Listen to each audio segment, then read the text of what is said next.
윤석열 대통령의 비상계엄 선포와 지지율 반등.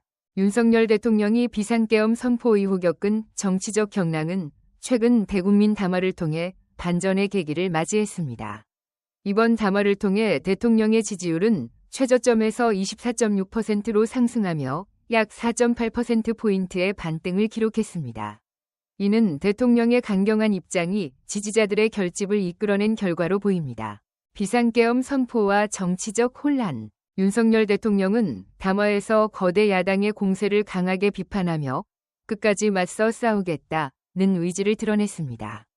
야당은 대통령을 내란죄로 몰아가며 탄핵 소추안을 밀어붙였으나 내란의 실체는 드러나지 않았습니다. 이에 대해 일부에서는 민주당이 정치적 의도로 국정을 혼란에 빠뜨리고 있다는 분석도 제기됐습니다.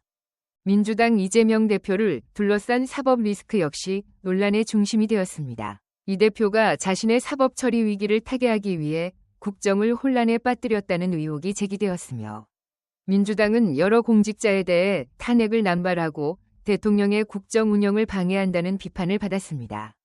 검찰 내부 갈등과 반란의 조짐.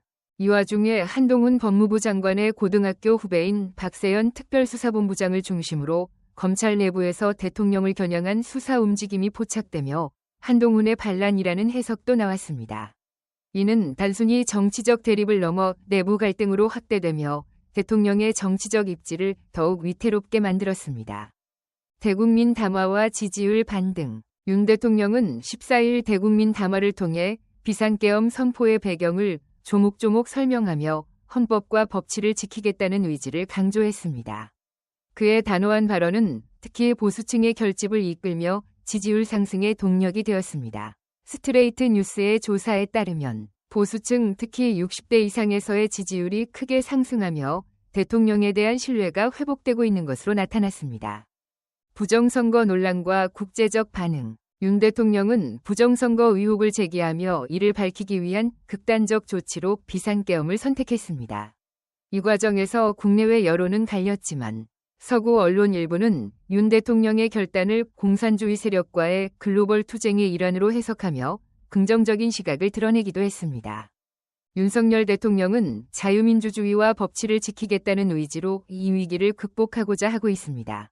반면 야당은 탄핵과 내란죄 프레임을 통해 대통령의 정치적 입지를 약화시키려는 움직임을 계속하고 있습니다. 이 치열한 정치적 공방 속에서 윤 대통령의 행보는 대한민국의 민주주의와 법치주의의 방향성을 결정짓는 중요한 시험대가 될 것입니다. 윤석열 대통령의 비상계엄 선포와 지지율 반등은 단순한 정치적 이슈를 넘어 대한민국의 헌법 질서와 자유민주주의의 가치를 지키기 위한 갈림길에 서 있음을 보여줍니다. 앞으로 그의 정책과 결단이 어떤 영향을 미칠지 국민의 이목이 집중되고 있습니다.